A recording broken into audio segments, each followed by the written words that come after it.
Le nouveau modèle Y est désormais bridé à 201 km/h. On passe de 217 à 201. Et pour quelle raison? Franchement, on peut se poser la question. La 250... Ah, il était à 250 la grande autonomie intégrale, il y a quelques mois. Ah là, ça fait une grosse bride quand même. Alors bon, c'est vrai que c'est limité à 130 chez nous. Mais bon, si vous allez en Allemagne et que vous voulez vous faire plaisir avec votre véhicule, vous pouvez même pas, quoi. Enfin, 201, ça reste bien, mais bon. C'est dommage ça fait un peu reculer, quoi. La sécurité n'entre pas vraiment en ligne de compte, car même à 201 km/h, les impacts sont dramatiques. Malgré tout, être symboliquement au-dessus des 200 est un gage de performance dans l'inconscient des clients. La première raison à cette baisse de vitesse de pointe est d'aller chercher sur l'emploi des moteurs électriques, à vitesse de rotation moins élevée, donc technologiquement moins évoluée et moins chère. Idem concernant l'homologation des pneumatiques qui peuvent ainsi descendre d'un cran en termes d'indice de charge et de vitesse.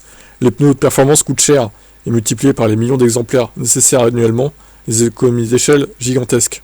Des pneus avec des indices de vitesse inférieurs peuvent également offrir une meilleure longévité. Le grand reproche fait aux Tesla qui flinguent leurs pneus très rapidement, car ils sont soumis à moins de stress thermique et mécanique.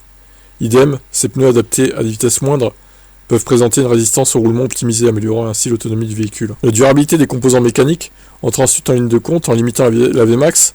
Tesla cherche à réduire l'usure des organes, ce qui se traduit par une diminution des coûts d'entretien pour les utilisateurs, mais aussi des prises en charge sous garantie. En réduisant la vitesse des versions familiales, Tesla crée une différenciation dans sa gamme. La version Model Y Performance destinée à une clientèle recherchant des sensations fortes conserve des vitesses plus élevées, justifiant ainsi son positionnement haut de gamme et plus cher. La prochaine étape serait une bride électronique à 180 km/h. Ah non, là ça serait abusé par contre. Ah là, ça serait un gros retour en arrière. Ah non, hein. Ah là, ils vont gueuler les gens. Non, faut qu'ils restent quand même au-dessus des 200. Parce que bon, Tesla de base, ils font pas des voitures lentes, hein. Aussi, elles accélèrent fort, elles vont vite.